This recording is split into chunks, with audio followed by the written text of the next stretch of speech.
All right, everyone. Welcome into DodgerHeads, presented by DodgerBlue.com. My name is Jeff Spiegel. I'm joined by Daniel Starkand. It has been 3.5 weeks when we're recording this. The Dodgers are still World Series champions. Daniel, you've had no baseball in your life for 3.5 weeks. How you holding up? The baseball part is definitely not fun. Been watching a lot of Mac football, whatever I could find. I watched a little U.S. men's national team soccer today, There you but go. yeah, it's not the same as baseball. But still smiling, still enjoying the high of being a champion. One issue I have had though is I can't really find Dodgers championship gear. I found some stuff online that I got that was pretty cool, but I've gone to Dick's 3 times now and they basically have nothing, so that's not fun. Hopefully in the coming weeks they'll get some more. Have you gotten any yet? Well, I've got the only shirt I've got on is the Nike shirt. Okay, that's a And good one. I'm in Portland, so I had a friend that was at the employee store. He hooked it up. Actually, a Giants fan, so shout out to him going to the employee store and buying me Dodger World Series gear against his better judgment. But yeah, Nike's like had a sweatshirt that I've wanted to buy, and 3.5 weeks post World Series, it still says coming soon. I'm like, when exactly is this coming? Because I don't think anybody's gonna when buy is it. this soon? So, Especially with like the holidays around the right. corner, you'd think they'd want to get that stuff out. Well, and you'd think they just would capitalize on everybody wanting to just go crazy. I'm just ready to blow Yeah, my budget, exactly. the days afterwards. Fan base like the Dodgers too. Totally. So, but yeah, I mean, it's a perfect segue into tonight's show because as we record this, the plan for tonight is to kind of relive some of the moments. I've seen a lot of my friends, people on Twitter that have taken these 3.5 weeks to say, hey, you know what? I'm going to go back and rewatch some of these games or watch highlights on YouTube. Or many of us that tuned into Sportsnet LA, they did a Dodger celebration show that kind of reminded us of the memories. And so I was thinking it would be great for us, you and I, Daniel. We were here live after every game starting in the NLCS. We did a handful of earlier, but from the NLCS to the World Series, we did a live post-game show. And so I thought it'd be fun just to relive those experiences, relive the games themselves, and walk ourselves through them. So it's been 3.5 weeks since the World Series, obviously the NLCS and the Divisional Series and the Wild Card Series even before that. So tonight's show, we'll spend our time mostly on the NLCS. We'll get us there, and then we'll spend another show next week on the World Series. So stay tuned for that. Also, just as a heads up, I'll throw this out in front. We've got a couple episodes coming in the days and week ahead. Daniel and I will be back probably beginning of next week to talk through some of the awards that have come down, as well as any free agency buzz. Andrew Friedman had an interview, so we'll be talking about that as well. And then we've got some other stuff coming. So stay tuned for that. But let's dive in. I mean, it's so fascinating to think back where we were basically 2 months ago, heading into the Wild Card Series. You and I, probably me more so than you, was a little stressed out because a 3-game series. I was pretty stressed. Okay, too. good. The Wild Card Series is such a disaster to be playing a team like the Brewers that you knew you were so much better than, and yet knowing that anything could happen. The Brewers do have talent, a guy like Yelich, they had the bullpen guys, and so it was sort of like anything could happen. Again, like at the time, these felt like the biggest games. Now that we lived through the NLCS and the World Series, you look back and you say they won Game 1 4-2 and Game 2 3-0. So the wild card round, from my perspective, was just a sigh of relief to have survived it. And there wasn't anything necessarily that jumped out at me. Was there anything when you think back of the wild card series against the Brewers that kind of catches your attention? Yeah, we weren't really sure like what to expect going into that series, so I think that's what made it a little more stressful and nerve-wracking. I mean, obviously the Brewers weren't a very good team, Right. and looking back, it was pretty obvious that the Dodgers were going to beat them. But just in a 3-game series, like literally anything could happen. We saw the Dodgers lost one series this whole season, and it was to the Colorado Rockies. So it's not like that was, one of the best teams beating them. That's just, you have a couple off nights and you could be going home. So, I mean, luckily the Dodgers breezed past the Brewers. Probably the one thing that stood out to me from that series was just Clayton Kershaw's outing in Game 2. He went 8 shutout innings with 13 strikeouts. I remember I wanted him to go back out there for the 9th, but they didn't let him do it. But I mean, 8 innings, still a great outing. Yeah. But other than that, it was a pretty easy series. Yeah, probably. I mean, I don't even know if it's really that arguable. The best playoff start that Clayton Kershaw has ever had. I mean, it was one of the better starts, Probably, yeah. like Yeah. regardless of day and time and part of the season, Right. probably one of the better starts he's ever had in his career. Definitely, I would say in the playoffs. So the Dodgers Yeah. breeze past the Brewers as everyone expects, and that sets up the matchup that everyone was kind of expecting and looking forward to, which was Yeah. the Padres.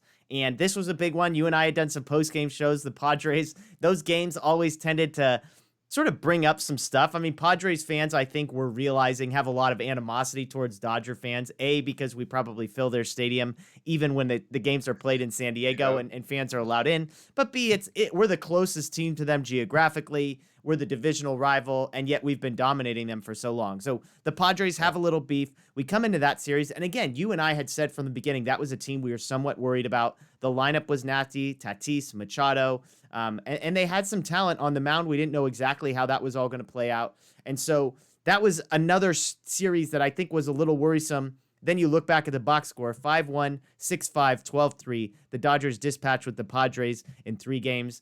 Cody Bellinger, the biggest moment, probably the catch of Fernando Yeah. Tatis, a huge one. I believe it was #1 on our Dodger Blue website It ranking was. of the top 10 moments. So I don't know if Yeah. we can put the #1 moment from the divisional round, but it was a huge moment. One of the moments that I think we'll all Yeah. remember for sure. If we're talking on a memorable status, that was one of them. But aside from the Bellinger catch, I mean, looking back again, I remember those games being more stressful than a 3-game sweep. Yeah, I mean, the Padres were missing 2 of their top starters, so we knew they didn't have, a chance, to be honest, just Yeah. because they were pretty much going bullpen games every game. Like Chris Paddock was like their one true starter, and he didn't even pitch, which just shows how they felt about Yeah. him. Like 3 games went by, he was on full rest for all of them and didn't pitch in any of them. I Yikes. guess he was lined up for game 4, which obviously never happened. Yeah. But yeah, it was a pretty easy series. I feel like, other than that game 2, which of course was a close one with the Bellinger catch, and then Kenley almost blowing it, and Joe Kelly coming in and walking a couple guys, but then getting out of it. So Your guy Joe Kelly. yeah, my guy Joe Kelly closed it out, baby. But no, that game 2 was probably one of the most stressful all postseason, just because it was early on.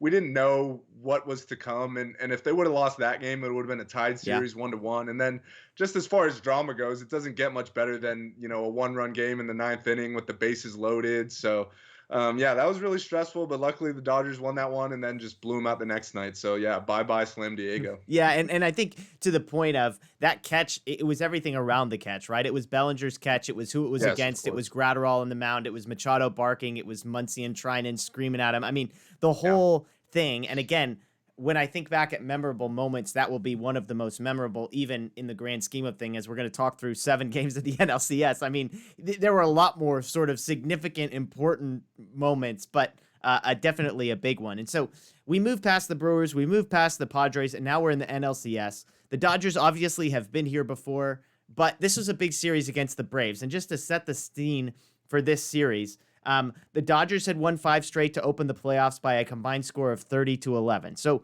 they were cruising 5 in a row. The Braves, at the same time, similarly hot, 24-5 was their run differential. They had allowed runs in 1 game in the postseason. They had 4 shutouts in 5 games. Unbelievable. Now, we could talk about the quality of opponent.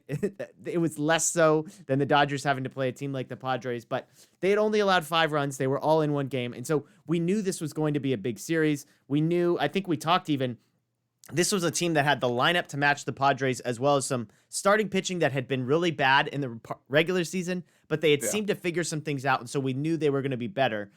I think you and I were both confident going into the series, but we also recognized that the Braves were going to be a formidable opponent. Yeah, no, we're definitely confident. I'm pretty sure you picked a sweep, and I think I picked the Dodgers to win in 5. So yeah, we're really confident, and we had every reason to be at that point, right? Like, the Dodgers hadn't lost a single game in the postseason. They had the best team in baseball all year, and yes, the Braves were coming in hot as well. But like you said, the quality of their opponent wasn't very high. Yeah. Like the Reds and the Marlins. Well, let's start with the Reds. Great pitching, but their lineup was one of the worst in baseball. So Yeah. it wasn't surprising to see them get shut out twice. And then the Marlins, that was a great story, but let's be real here, right? That's like a 500 baseball team with a few decent players, but no one expected them No. to make it as far as they did. So huge props to them. But yeah, that was another easy series for the Braves. So coming into the series, I think we're both feeling really confident. Like the Braves going from facing the Marlins to the Dodgers is like a mammoth gap, Yeah. while like the Dodgers going from the Padres to the Braves is, I'd say the Braves were a little better, but I'd say it was like a little closer than definitely the Dodgers and Marlins. Yeah, absolutely. Absolutely. And so we get into the series, and I'll be honest, as I look back at kind of how everything played out for the Dodgers in this series, I guess I had kind of blocked basically the first half of this series out of my mind. I did too. I mean, so going back, game one sets up. You have Walker Buehler on the mound and Max Fried for the Braves. So as a Dodger fan, you've won 5 in a row. You've got Walker Buehler on the mound. You're feeling really good about things. Well, Yeah. game one starts, and pretty much you get a decent sense of how this series is going to go because the second batter of the game was Freddie Freeman, and he absolutely lasers a ball into the right field seats. All of a sudden, before the game seemingly even starts, the Dodgers are down 1-0. Freddie Freeman has him on the board. And Max Fried on the other side is absolutely dealing. He was dominant in this game. His one mistake was to Kike Hernandez. He gets Hernandez down in an 0-2 hole, gives up a solo home run to tie the game. From there, though, he was dealing. On the Dodgers end, it was a little shaky. Gratterall comes out with 2 on and nobody out in the 6th, escapes a jam. Gonzalez strands the bases loaded in the 8th, bailing out Dustin May a little bit. And then Austin Trinan comes in the 9th. And Austin Riley gives up a home run. Ozuna RBI single. McGee gives up a 2-run home run to Albies. And all of a sudden, the Dodgers lose 5-1. Max Fried goes 6 innings, 4 hits, 9 strikeouts. The bullpen gives 3 perfect innings for the Braves. And my immediate reaction as I was thinking about this was, what are my fears about the Braves going into the series? It was the lineup. And all of a sudden, you have Freeman with the home run and Albies with the home run. So that's not good. It was, can the Dodgers take advantage of an advantage in the starting pitching? Well, Max Fried was better than Walker Buehler. Although Buehler was fine, Max Fried was better. And then Dodgers had only hit 2 home runs in the 5 games. Would they be able to hit home runs? The answer is they get 1, but they can't score against the Braves. So game 1 was pretty much a disaster as far as I was concerned from the Dodgers. Yes, it's 5-1, but kind of everything you didn't want to happen seemed to happen, and everything that you were hoping would happen failed to materialize. Yeah, I don't know if this is a hot take, but I feel like game 1 of that series, from a frustration standpoint, was probably number 1 in the postseason for me. Because that game, the Dodgers were they were working Fried's pitch count, right? Like Yeah. he was at like 33 pitches after the first inning, and they were getting guys on base. So it was like, why can't these guys score? And Fried had his breaking ball working. He struck out 9, like you said. So it was all right. We couldn't get to Fried, but we'll get to the bullpen. It was a 1-1 game in the late innings. And again, the offense just couldn't get anything going. And then the disaster came. I think, was it the 8th or the 9th inning that Trinan gave up those Top runs? of the And then 9th. it was the top of the 9th. So at that point, I mean, the Braves just kind of struck through, and then the game was over. So just that was 3-4 hours of just pure frustration for me. Yeah, and to your point, the Dodgers had 2 runners on in the first and 2 runners on in the second and couldn't get any of those runs across. And as you're going to start to notice a theme in some of these games, if you're a Dodger fan, now we've won a World Series. A lot of our demons have been exercised. But when you think about the failures of the Dodgers to put 2 guys on in the first, 2 guys on in the second, and not score, it was like, typical. oh, here we go again. Here we go again. Yeah. So we get to game 2. Dodgers are down 1-0. There's no home field advantage. You know this is a big one. They start with the same spot. Runners on first and second with 2 outs. Will Smith up. The same situation in game 1. Smith is up. 101 mile an hour exit velocity right to the third baseman. A great play by Austin Riley. He gets out of it. And the Dodgers, this was the one start looking back that Tony Gonsolin actually got to pretend to be a starting pitcher in the postseason. Mm-hmm. And it didn't go so great. So maybe looking back, this was why some of Gonsolin's stuff went the way that it did. But Freeman homers off of Gonsolin to put them up 2-0 in the 4th. Pache adds RBI double in the 5th. Baez comes in for the top of the 5th. Freeman RBI single. Baez walks in a run. Then Albies sac fly. Alex Wood gives up an RBI double in the 7th. Matt's guy. I'll just give Matt credit. He loved him in the World Series and he came through. So shout out to Matt and Alex Wood. But the Dodgers are down 7-0 in the 6th inning. And again, I wrote, it feels like we're doing this again. Dodgers were 0 for 4 with runners in scoring position. And again, they're down 1-0 and now 7-0 in this one. Seager adds a 3-run home run in the 7th. Kolar gives up a home run to Albies in the 8th. And then the Dodgers get an RBI double from Seager in the 9th with 1 out. And then with 2 outs, you get a Muncy 2-run home run, a Bellinger triple, and then you strand the game-tying run at third base in a game that it really didn't feel like the Dodgers had any business being in. Yeah. At the end of the day, they lose 8-7. Ian Anderson for the Braves, 4 innings, 1 hit, 5 walks, 5 strikeouts. But the Dodgers start ticking away at the bullpen. The flip side, Freeman, another home run. Albies, another home run. The Dodger bullpen is getting shelled at this point. And the Dodgers are down 2-0. Like, we remember being down 3-1. They were down 2-0 to begin this thing as well. Yeah. Yeah. Let me just rewind a little bit, because I feel like this game was the game that kind of threw off the Dodgers pitching plans pretty much for the whole season, and or the whole postseason, I should say. And then after this, we saw some like interesting decisions, like they would go with like an opener or like whatever. And we're like, why are they doing this? And it was because of this game, because Clayton Kershaw was supposed to start this game, and he got scratched like 3 or 4 hours before because of back spasms. So Tony Gonsolin had to start, and he hadn't pitched in like 3 weeks or whatever it was, because they didn't need him in the DS. So he actually started off good. He was like 3 perfect innings. It was like, all right, here we go. We got Tony Gonsolin. We got a chance. And then, like you said, Freeman hits that homer, and then the wheels just kind of fell off. And then the next thing we all knew, it was 7-0.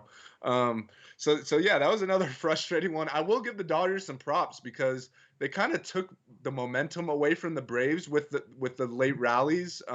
They got the bats going. Seager hit another homer. Muncy hit a homer. Bellinger had that triple in the 9th. So even though they didn't win that game, I think they kind of took some momentum back, and then they obviously carried that into the next game, which that's your cue. Go ahead. Yeah, well, and I was just going to say, when I was rewatching that triple that Bellinger hit, I mean, he catches that ball as cleanly as you can possibly catch it. He just doesn't quite get under it. I mean, it's amazing to think how different things would have been had that played out. Obviously, we're perfectly fine with things playing out the exact way they did, but you bring up a good point with Kershaw and the back spasms, because it's such a fascinating thing that in a postseason that we will all remember as Clayton Kershaw's greatest moment as a Los Angeles Dodger, in the middle of it was this moment that is not a negative for him, but just a reminder that he was not at 100% in this series, and probably not for the rest of the postseason, although obviously he pitched like it. But that's a great point. And to your point, it kind of was a domino effect for everything that happens next. So that leads to Game 3, which is the one that everyone will probably remember. The Dodgers score 11 runs in the first inning. They're up 15-0 after 3. And I mean, you could just go down the line. Seager RBI double, Jock home run, Rios home run, Seager RBI single, Muncy grand slam. And going back and looking, basically in a 3-out stretch between 2 outs in Game 2, like bottom of the 9th, 2 outs in Game 2, to the first inning of Game 3, in that 3-out period, the Dodgers scored 15 runs. Which is amazing. They score, Bellinger adds a home run, Seager adds a home run. It's 15-0 through 3. Urias started, so interesting moment there to remember. 5 innings, 3 hits, 1 earned for him. But this is the game where the Braves, you and I talked about it post-game. As great as this game was for the Dodgers, one fascinating thing was that the performances the Braves were able to get out of their bullpen. Grant Dayton's box score line was terrible, but him and Inoa combined to throw 154 pitches, only 6 innings after the starter goes 2/3 of an inning. So it seems like, hey, this is a great win for the Dodgers, but they probably didn't do as much damage as they would have hoped to the bullpen in that game.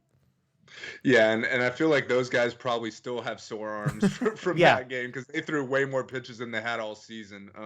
But yeah, credit to them for that. But yeah, I just talked about probably the most frustrating Dodgers postseason game I've been through. This was arguably, the least frustrating and the most fun, because this game was straight up over at the end of the top of the first. The Dodgers put up 11 runs, and pretty much all with 2 outs as well, I should add. So that was just a blast of an inning. Everyone was hitting.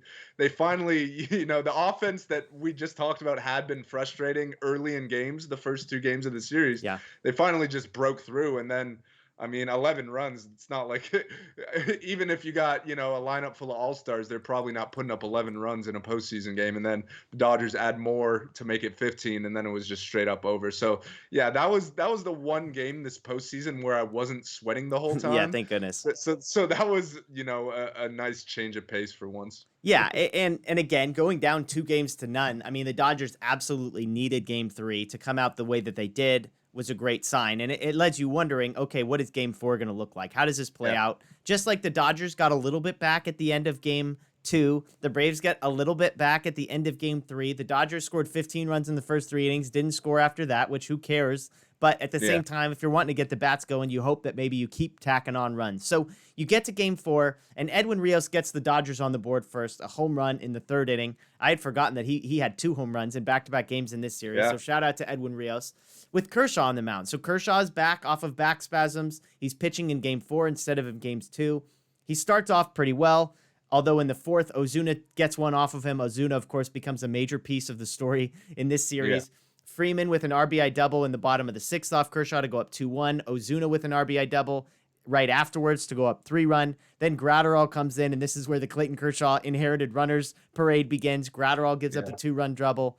Riley gets an RBI single. Gonzalez comes in, gives up a run in the 6th.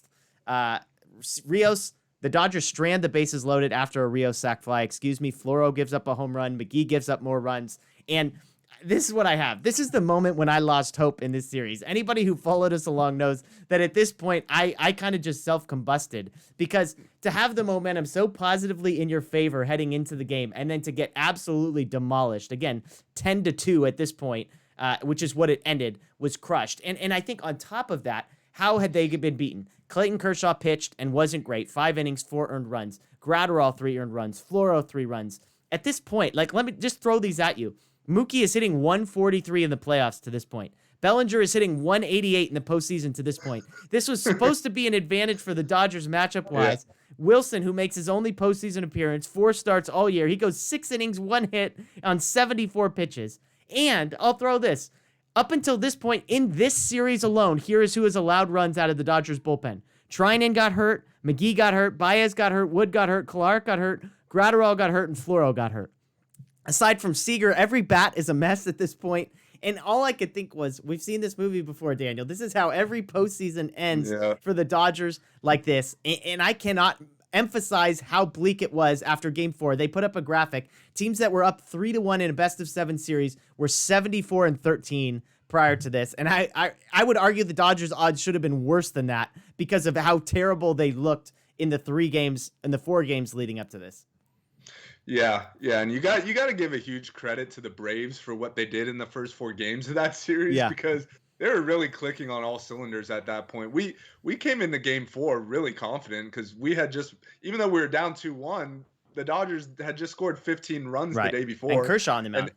And now Kershaw's on the mound and starting for the Braves. Well, the Braves rotation as a whole was full of, just young and inexperienced guys, and their game 4 starter, Bryce Wilson, was the youngest and most inexperienced of all of them. He had just a handful of major league innings under his belt, and he's going up against one of the greatest pitchers of all time. Yeah. So that's huge advantage Dodgers right there. But I mean, credit to the Braves. They came out swinging. They scored off Kershaw. Like you said, Ozuna got it started with the homer. And then in that 6th inning, the wheels just kind of came off with, it started with Kershaw. Did Roberts leave him in too long? Did he not, leave him in long enough? Yeah. And then Gratterall comes in, doesn't help, and no one in the bullpen helped that night. And next thing you knew, the Dodgers were down 3-1, and we're sitting on this show saying, here we go again. Like, is this really happening again? Like, this was supposed to be the year, and here we are down 3-1 to a really good Braves team. Yeah, and I mean, aside from the point when they got the 2nd out in the 9th inning of game 2 and the 3rd out in game 3 in the 1st inning, the Dodgers, outside of that little stretch of time, had scored 10 runs in 4 games against a Braves staff that we didn't think was great. And so it's worrisome. And then you add into that, the Dodgers in game 5, they didn't have Buehler starting that game. They didn't have Kershaw starting that game. They had Dustin May starting at game 5. So it's not even like, hey, our rotation is set up, we're good to go. It was sort of like, Buehler's going to pitch one of the next 3 games. And besides that, we knew May was probably the guy, but what were you going to get out of him? So it goes into game 5. Again, up until this point, teams that are up 3-1 are winning 74 out of the 87 series to this point. So we're not talking about 75%. That's close to that's over 80% of the time teams like the Dodgers lose. And again, I would say you lose 10-2 after scoring 15 runs. It should be worse odds than that. AJ Minter starts game 5 for the Braves, Dustin May for the Dodgers. And Again, first inning, Dodgers put a runner on second base, and what do you think happens? They freaking strand him there because that's what the Dodgers have always done. Then Travis d'Arnaud puts the Braves up 1-0 in the first. Pache adds a single in the second. The Dodgers were down 3-1 in the series. They were down 2-0 in this game. AJ Minter, meanwhile, 3 innings pitched, 7 strikeouts, and it feels like everything is going to crap. And then the moment that I think absolutely, like there was a stretch here from the 3rd inning to the 6th inning that everything changed. It begins with Mookie Betts. Catch number 1 of 3 that we will talk about on this show. This was the one where he is sprinting in. Instead of sliding to catch this ball, he does everything possible to stay on his feet so that he can scoop it up and then attempt to throw home to get Ozuna. He bobbles the ball on the throw, but it turns out Ozuna, doing God knows what, wasn't tagging. And as a result, the Dodgers get him out at third. Unbelievable, because that would have been a 3-0 situation for the Braves. Instead, the inning is over. Now, I don't believe in win probability, but I think they can help us with some context, okay? Prior to this play, the Braves' win probability in this game was 84%, okay? That's not even the series. The series was probably 92 or 93%. Yeah, higher than that. After this play by Mookie Betts, their win probability dropped 10%. Okay, so the top of the 4th, the Dodgers come back. Your guy, Corey Seager, home run. But again, let's remember the context. I would argue Pache should have caught this ball. This was the one that he went up. Yeah. He went up, and it was like, it was right there for him. This would have been the 12th most impressive catch in the series had he caught it. It would have been a good catch, but it was a makeable catch, as we'll talk about later. He robbed one later. Had he robbed this one, the sequencing matters. So Seager hits a home run, win probability drops another 10%. And then we get my guy, Will Smith, the big moment for him, although he does have a couple. Against his namesake, Will Smith, he's down to 2 outs. There's 2 on in a 3-2 count in the top of the 6th inning. The Dodgers are down 3-1, and boom, Will Smith hits a 3-run home run to take the Dodgers from down 2-1 to up 4-2, and 2 strikes, 2 outs, young guy in Will Smith. The Braves' win probability goes from 67.5% to 24.8% on one swing of the bat in this game. Absolutely the moment. Mookie adds an RBI single. Corey Seager hits a home run, his next. And then Kenley Jansen strikes out the side, touching 94. And all of a sudden, you go from down 2-0 in game 4 with the runner on third and 1 out to the Dodgers are down 3-2. There's life in them. Dustin May gives you 2 innings. The bullpen throws 7 innings of 4 hit ball, 1 walk, 1 earned run, 7 strikeouts. The Dodgers rough up the Atlanta pen for 7 runs on 6 innings after Minter leaves. The Dodgers score off 4 to 5 relievers that they face, and the series feels completely different after this one. Yeah. This game 5, they kind of sleptwalked through like the first 4 innings until that Mookie catch, and that was just really hard to watch. It's like, are they really gonna go out like this with just no fight? Like Dustin May was awful. Like that was the worst start he had all season. That wasn't like an opener thing for him. He was supposed to at least give them a few innings, and he didn't. He got like 1 out in the second before being pulled. AJ Minter, who's a reliever, turns into prime Randy Johnson and strikes out 7 in 3 shutout innings. But then Mookie makes that catch, kind of starts to turn things around. Seager hits the homer, like you said. But at that point, they were still losing. So for me, the real turning point of this series was that Will Smith home run, which came off Braves reliever Will Smith, which is pretty cool to look back on. But I mean, that was huge. That was a big at bat right there. And I'll go back even before Muncy drew a walk off. Huge walk. Will Smith. That was a tough left on left matchup with 2 outs in the inning. So if he doesn't draw that walk, then Will Smith doesn't get a chance. And that Will Smith at bat was impressive because he got screwed on the first 2 pitches. They're both out of the strike zone, but they were called strikes. So he was down 0-2 and he had to fight back. I think he worked it to like 2-2 and then got a good pitch to hit and hit it out. So yeah, for me, that home run was the turning point of the whole series. And then for the bullpen to close it out after that was huge. Yeah, and I mean, look, I don't want to be misheard. I'm not saying the Dodgers were lucky to have won the World Series, but you start, as you go back and watch these games, you start to see little moments where things go their way.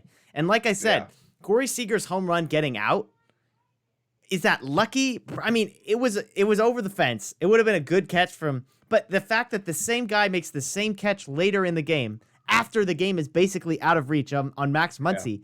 I mean, the sequencing of those things matter. And you bring it up. Will Smith was in a full count. He had not seen a strike the entire at bat. I'm pissed at the time. I can't believe it. And I was yet, so mad. if he had walked, he doesn't hit the 3-run home run. So things are breaking for the Dodgers. Again, Kenley Jansen strikes out the side, touching 94. You're all of a sudden, okay, things are starting to look good. And guess what? Mr. Walker Buehler pitching in Game 6 of the NLCS.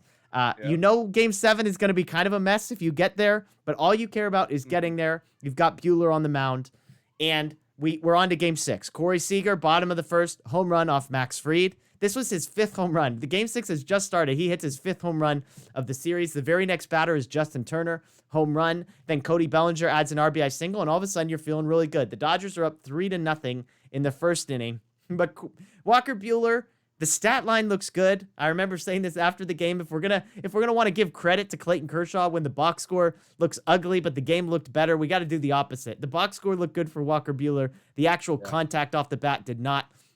This was the famous game where he loads the bases in the second with nobody out, strikes out Riley, strikes out Markakis, gets a ground out on a nice play by Corey Seager to get out of that. But the Dodgers keep putting runners on. They put runners on base in the second inning, the third inning, the fourth inning, and can't add to their lead. Again, Mookie Betts is at the center of things. In the top of the 5th, this is when Mookie Betts makes the catch up against the wall where he celebrates afterwards. It would have been an RBI double from Ozuna. Instead, it's an out and the inning is over. The 6th inning, again, a little bit of fortune. This is the play where Ozzy Albies hits a ground ball to first base. Max Muncy tries to tag it. The ball pops out of the mitt, but Albies isn't paying attention and just never touches the bag, so he gets tagged out by Walker Buehler. The reason I say that's fortunate, the Braves stranded a runner at third that inning, so who knows how that plays out if they had an extra inning. But again, Walker Buehler was pretty fortunate. 6 innings, no earned runs, 6 strikeouts. That looks pretty good. 11 balls are hard hit off of him. Treinen comes in the 7th, gives up an RBI double to Acuna, but he does strand him there with Freddie Freeman at the plate, so that was a big moment for Treinen. Baez works a perfect 8th. Jansen closes out the 9th in 6 pitches. And I remember going back in my notes for this game, going into the 8th, I wrote, if the Dodgers can be perfect in the 8th inning and the 9th inning, they don't have to get back to the top of the order in this one. That's exactly what they do. Baez and Jansen, 1, 2, 3, back-to-back innings. So kind of an interesting one for them to get ahead early and just sort of hang on for dear life, but the Dodgers do end up pulling out Game 6, obviously, and forcing a Game 7. Yeah. Getting those 3 runs in the first inning off Max Fried was absolutely massive when you got a guy like Walker Buehler on the mound. Like, those 3 runs feel like 6 runs. And I mean, credit to Fried. He settled in from there and actually gave them some decent length so they didn't have to burn their whole bullpen. I think he got through like 6 1/3 or something like that. Only giving up those 3 runs that he gave up in the first inning. But Walker Buehler, it wasn't the best Walker Buehler we've seen, but hey, he battled all night long. And that bases loaded jam is like something that we'll remember for a long time. That was probably his best moment of this postseason. Like, he had bases loaded, no outs, and he just, I mean, him and Austin Barnes just kind of decided to rear back and just throw only fastballs. And he punched out 2 guys and then got a ground out to erase it or to end the inning and get out of the jam. So in a 3-0 game there, you know, if the Braves get 3 back, then we're talking about a different game and maybe the series is over. So yeah, that was huge for Walker Buehler. And then he got through 6, and then the Dodgers bullpen was awesome. Trying to give up the 1 run, which in a 3-0 game is fine. And then Baez was great. And I didn't even have time to get stressed about Kenley in the 9th because he got 3 outs in 6 pitches. And he got 2 outs on 2 pitches. And then the next guy was Pablo Sandoval. So at that point, we knew the game was over. Like, it's not like Pablo Sandoval is going to go up there getting a hit. So yeah, that was that was a really good overall baseball game, like a 3-1 game, not a lot of scoring, great pitching, great defense from both sides. And you know, the Dodgers squeaked it out and forced the Game 7. Can we just acknowledge for a moment that Pablo Sandoval took a meaningful at bat in a National League Championship Series in 2020? I didn't know he was on the Braves until he stepped to the plate. Unbelievable. I mean, to get cut by the Giants, for the Giants to say you're not good enough for us is unbelievable. But it forces the Game 7. And as I said, the Dodgers did not have Walker Buehler to start this game. They did not have Clayton Kershaw. It was a mystery as to what they would end up doing. They decide to go with Dustin May, who had just started Game 5. Again, as you said, they were hoping to get more out of him. They didn't. So Dustin May is the surprise starter. And again, this inning number 1 of Game 7 is the moment that I think was probably the most important that I had forgotten about. Before he gets an out, Dustin May has allowed a run, and he has runners at first and second. But he induces a ground ball double play. He strikes out Albies. And so the Dodgers are only down 1 run in a situation where this thing could have gotten blown out of proportion real early. Gonsolin comes in the next, gives up a Swanson home run to start the second. And again, that ball was crushed. 435 feet. Absolutely mashed. The Dodgers respond in the second, loading the bases, but don't score. And it's like, oh my gosh, I can't believe we're doing this. They're going to drag us all the way to a Game 7 and do this. But in the third inning, things would have been the most Dodgers thing ever. Would have been the most Dodgers thing ever for them to do that. But this was Will Smith's second moment, which was with 2 outs in the third inning. He puts a 2-run single through. This was one of those, he just slaps it sort of through the right side up the middle to tie the game. Gonsolin's still in the fourth. He gives up another run. Trinan comes in with the bases loaded, and this is the Justin Turner play. Again, if you want to talk about little fortunate moments for the Dodgers, this was an unbelievable play by Justin Turner, an absolute, like, what are you thinking moment for the Braves. Turner, of course, dives to get the tag on the runner going home, flips, and Austin Riley's caught in no man's land and tagged out at third. So they go from first and second, nobody outs, to the bases loaded with Trinan in, to getting out of that inning. Again, the Dodgers leave the bases loaded in the fourth. So basically twice in the first 4 innings of Game 7. I had no idea. I had totally blocked this out of my memory. Twice in 4 innings, the Dodgers load the bases and leave them stranded. And then we go to the 5th. And again, Mookie Betts, moment number 3. Dodgers are losing in this moment 3-2. Freddie Freeman is up, and Mookie Betts goes up and robs a home run off of Freddie Freeman in this one. And it was huge. That ends up leaving Trinan, who's pitching in his 3rd game in 3 days, 2 perfect innings. Gratterall comes in for 1 inning after him, Urias for 3 after that. So the bullpen gets their job done. And then the 2 biggest swings of the entire postseason. Kike Hernandez, pinch hit, home run in the bottom of the 6th to tie it. Absolute insane moment. It was the 8th pitch of the at-bat. And then the 7th inning, the absolute, for me, the moment that I will remember the most, aside from Urias closing out the World Series, it's Bellinger's home run. 2 outs, 2 strikes, bottom of the 7th, tie game, Game 7, absolute bomb from Cody Bellinger. Urias, 3 innings, no hits, closes it out. The Dodgers win in advance to the World Series. Yeah. The first thing I want to say is how awesome it was to have Joe Davis on the call for that Game 7. True. Joe Buck was doing a football game, so we got a treat with Joe Davis for 1 game in that series. And I mean, Game 7 was the perfect one for it to be, especially with the Dodgers winning.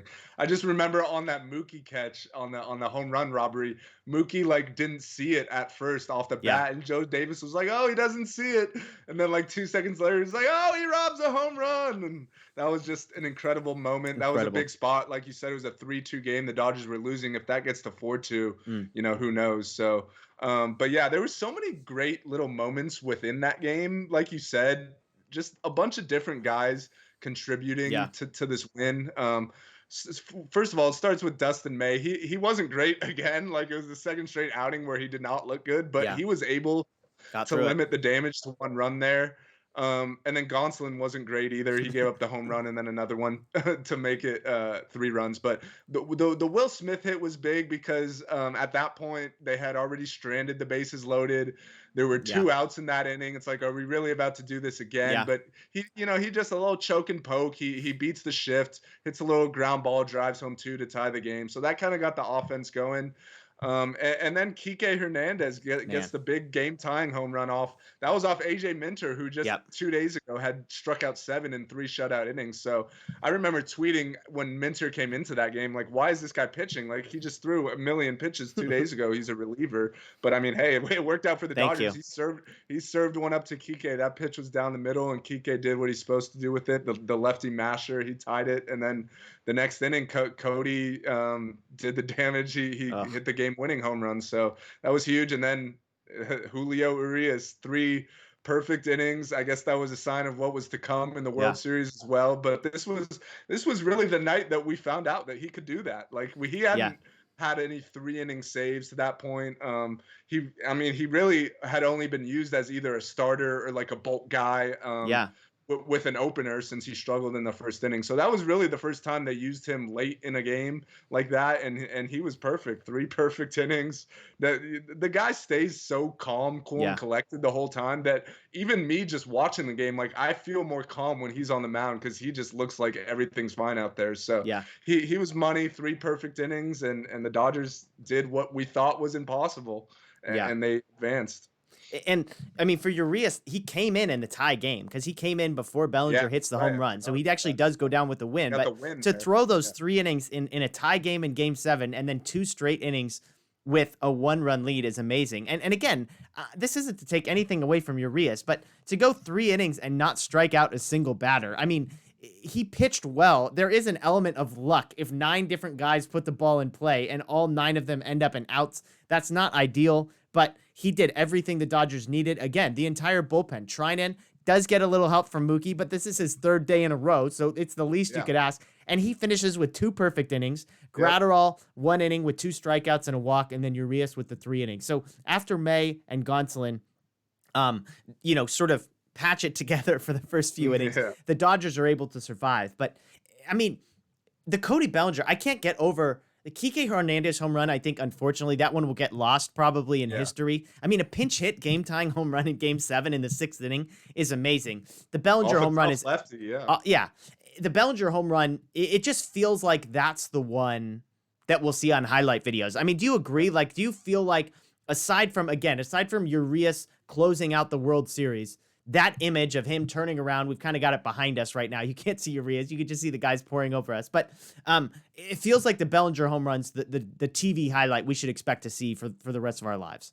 Yeah, absolutely. I mean, he got all of that ball, and he knew it right away, Yeah. too. He did a perfect little bat flip, looked at the dugout. So that was an incredible moment. That was the first time, like, since the Dodgers went 3 down that I really, like, full on believed, like, Yeah. all right, like, they could come back and do this. They could win this. So, yeah, that was huge. And it wasn't offensively. The postseason, Cody was not great, like, No. overall. Like, if you look at the numbers, they're not great. But it felt like he came up with big hits Yeah. when the team needed it, and that was the biggest one, obviously. Totally. Yeah, you look at his batting average, I think was, maybe over 200. It wasn't great, Yeah. low 200s, but he had a handful of home runs, 3 or 4 home runs. He had obviously the biggest one. He had another big one in the World Series. And so he kind of just came up. They played great defense. So yeah, Yep. I mean, I think there were a number of Dodgers that struggled, which probably, and because the Dodgers won, you don't really remember the guys that struggled as much. But to your point, Bellinger had struggled. And for him to come up in the biggest moment and absolutely tattoo a baseball. I mean, hit it as cleanly and as Yeah. powerfully as you can possibly hit a baseball. As you put it, the perfect bat flip, stands and admires it, walks slowly. I mean, probably dislocated his shoulder, which I still can't get over the fact that he was able to do it. I remember that like Yeah. 10 seconds ago. Yeah, separates his shoulder on the celebration. I mean, every time I watch it now, you watch like the next 30 seconds of his life, and he's like, his Yeah. arm is just dangling down. man. So, but he goes out and catches the final out of that game. I mean, when Joe Yep, Davis he is does. calling it Stay like there. it's over with, I'm like, the guy trying to catch this baseball has a separated shoulder. Can we please not celebrate until he catches it? But unbelievable. I mean, again, the Dodgers win the World Series, so we're not going to say this is like the greatest victory ever, but considering the stakes, the Dodgers win in 6. Things were, tense, but not like maybe game 4, had they won game 4, maybe that would have been a better win. But as far as signature memorable wins, I feel like game 7 of the NLCS, I mean, it's probably the most memorable baseball game the Dodgers have won in my lifetime. Yeah, I mean, in the World Series, the Dodgers never like trailed in the series. Like they won Yeah. game 1. Like it was every other until games 5 and 6 when the Dodgers both won. But they were never really in true danger of being eliminated in the World Series. Whereas in the NLCS, obviously they were down 3-1 and had to win 3 straight against a really good Yeah. team. And it's also important to remember that in that series there were no off days. So by games 5, 6, and 7, both pitching staffs were just completely taxed. Like you said, Treinen threw 3 games in a row and was money in game 7, like 2 perfect innings.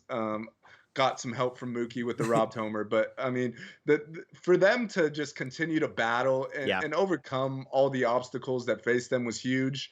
And yeah, I think I have to agree that like this beating the Braves in the NLCS was more impressive than beating the Rays. Obviously, the Rays was the World Series and they won it all after that. But I just think coming back from 3-1 against a really good Braves team was probably the most impressive thing that this team did this year. Yeah, and it is. I mean, I think that is important for the Dodgers to go down 2-0 and then down 3-1. I mean, game 5, game 6, and game 7 were all backs against the wall. The Dodgers never really felt that. I mean, yes, you would have liked to have some easier moments in the World Series than you did, but to your point, they win game 5, they win game 6, and even game 6, you know, they're winning most of that game. They add the home run late to Mookie Betts.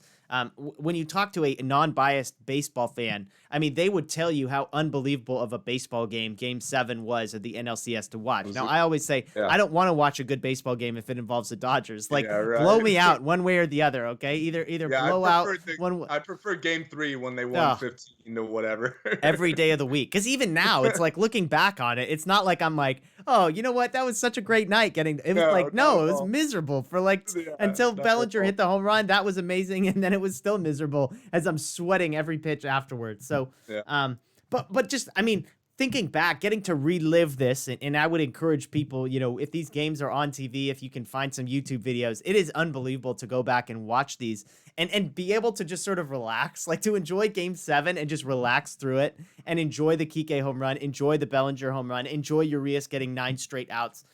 Absolutely unbelievable stuff. And again, we're going to talk about the World Series. We're going to do that one next week, so stay tuned for that one. If you want to catch up and watch some World Series highlight videos or something between now and then, do it. But there's something just unbelievable about the way you can start to see the demons sort of flipping. You can start to see the little breaks where it's like, oh man, they got a little lucky with Ozuna leaving early. They got a little lucky with Christian Pache not being able to rob Corey Seager's home run. They get a little fortunate with Will Smith not walking and still being at the plate and hitting the three-run home run. The Justin Turner play and the boneheaded move that the Braves did there. We talked the whole time. The Braves manager was a mess, but they kept winning some of those games, so it kind of covered it over. But you start to see 2-out hits, home runs, Corey Seager hitting big hits, Cody Bellinger with big hits. I mean, all of the demons of years past starting to come out. Clayton Kershaw pitching pretty well, all things considered. So the NLCS was a fascinating one to look back on. Of course, I'm excited to relive the World Series in the next week here or so. But, I mean, when I think back on the NLCS, I find it hard to believe I'm going to forget Game 7 of the NLCS. No, absolutely. And one thing to your point, it was pretty cool. Like, we talk about the Dodgers' depth and versatility, but it was really on full display in that series. Like, I feel like every single guy on the roster almost, other than maybe like a Matt Beatty. But shout out to Matt Beatty. Sorry, bud. Every guy had their moment where they contributed. And that's what it takes to win, especially when you're down 3-1. Like, it's not like one guy could put the team on his back, like maybe in basketball, like a LeBron or something. But in baseball, you never know who's going to come up in one spot. You never know who's going to be on the mound, you know, in the biggest spot of the game. Like, you just never know those things. So for the Dodgers to continue to fight and for everyone to contribute, and yeah, sure, there was luck involved, but that's how baseball works. Totally. Like, every single baseball game has luck involved. That's baseball for you. But yeah, I mean, that NLCS was truly special. And looking back on it, that's something I'm going to remember for a long time. Game 7 in particular. Yeah, unbelievable stuff. Again, you get to enjoy this stuff knowing how it all ends. It's amazing how much better that is. So, well, we appreciate you joining us as we relive and rewind the NLCS this week. Again, we've got a few shows coming up for you in the next 7 days or so stay tuned for that, including the World Series Rewind show that'll be coming up as well. So check us out at DodgerBlue.com for all the latest updates and rumors as it pertains to free agency. YouTube, DodgerBlue1958, as well as on Instagram, Twitter, Facebook, etc. DodgerBlue1958. We appreciate you joining us. This has been DodgerHeads. That's Daniel Starkand. I'm Jeff Spiegel. And just remember, still champs!